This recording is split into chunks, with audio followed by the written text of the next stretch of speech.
tignan nyo naman kung gaano kaganda to. This is the new Huawei Watch GT3 Pro. And in this video, pag-uusapan natin ang ating initial impressions dito. Disclaimer ulit, pinadala sa atin to ng Huawei pero this is not a sponsored review and lahat ng pag-uusapan natin are of course based on our honest experiences lang. Okay, share ko muna kung anong tingin ko dito sa GT3 Pro. Sabay nilang nilaunch itong GT3 Pro at saka itong Watch Fit 2. And tingin ko pareho silang may pinupuno ang categories. Yung Watch Fit 2, sa name pa lang niya, is a fitness watch primarily. Ito namang GT3 Pro para sa akin is a luxury watch na merong health and fitness features. And sa aspect na to, tingin ko ay na-execute naman nila ng maayos when it comes to the design. This is a 46mm watch na may 1.43-inch AMOLED display. At napakaganda niya guys. The body is made of titanium and yung front glass niya is flat instead of curved. It is very, very sleek. No match dito yung mga cheaper quality metal watches. The GT3 Pro comes in two variations. Meron itong 46mm na titanium and meron din nung smaller na ceramic version. Pero for this video, dito muna tayo sa titanium. Bago tayo bumalik sa ating first impressions, invite ko na rin muna kayo guys mag-subscribe. Madali lang yan guys. Meron lang tayong red na subscribe button dun sa baba. Pipindutin nyo lang yun para tuloy-tuloy ang ating mga videos katulad nito. At ito na nga, napaka-solid niyang hawakan. Wala siyang mga sharp edges and premium talaga yung itsura at feel niya. And being titanium means this is also relatively lightweight. I think nakaka-contribute din dito yung kanyang ceramic back case. Meron rin pala tong IP68 water resistance, kaya di tayo dapat masyadong mag-alala kung ito man mababasa, lalo na ngayong panahon ng tag-ulan. For the straps, you can easily tell that these are genuine leather straps, both sa itsura at sa kanyang actual feel. Itong color variant na meron tayo for the straps is color gray, pero on the other side is tan brown. Actually, for a watch na ganito kalaki, very noticeable na hindi siya ganun kabigat and it sits comfortably sa payat na wrists ko.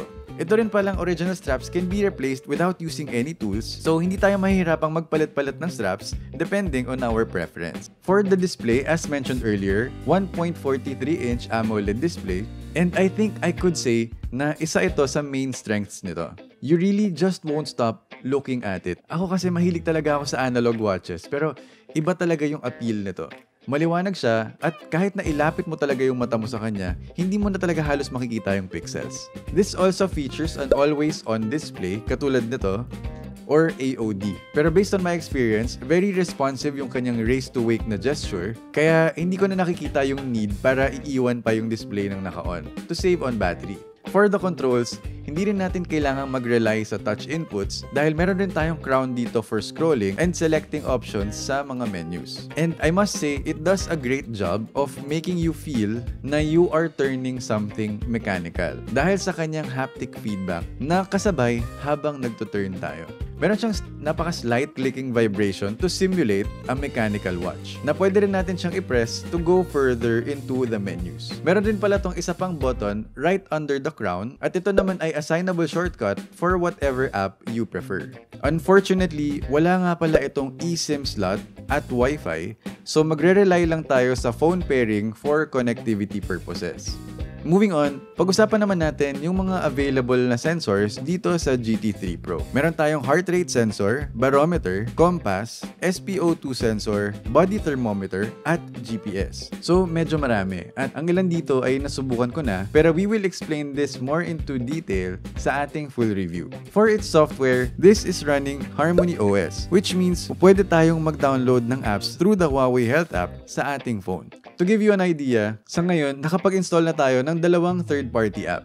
Meron tayong calculator at yung Petal Maps. Pero marami pang ibang available apps na pwedeng ma-download tulad ng games at iba pa sa App Gallery sa loob ng Huawei Health app. Yes, wala tayong App Gallery dito sa unit since nagre-rely lang ito on phone pairing for connectivity. So apps need to be downloaded through the app in our smartphone. Also, tulad ng mga apps, pwede rin tayong mag-download ng additional faces sa Huawei Health app kung talagang magsawa ka sa mga choices na built-in. This also features wireless charging through the included charging cradle. And for the battery, we have a 530 mAh battery which is said to reach 8 to 14 days depending on our usage. Pero again, we will test this further para sa ating full review. The Huawei Watch GT3 Pro is a great watch. Pero for 16,999 pesos, hindi ko masabi kung pricey nga ba siya since mas murang alternative pa rin siya sa Huawei Watch 3. Kaya iiwan ko sa inyo yung tanong guys. Base sa features na nabanggit natin, ano ang tingin ninyo dito sa Huawei Watch GT3 Pro? Leave your comments down below. At kung isa ka naman sa mga interesadong bumili nito, ano yung mga features na nagustuhan ninyo dito? Anyway guys, itetest pa natin to ng gusto. So be sure to subscribe to TechLocal para ma-update kayo once na na-upload na natin ang ating full review. Hopefully guys, you like this video. Like it if you like it. Thank you guys for watching and I will see you on the next video.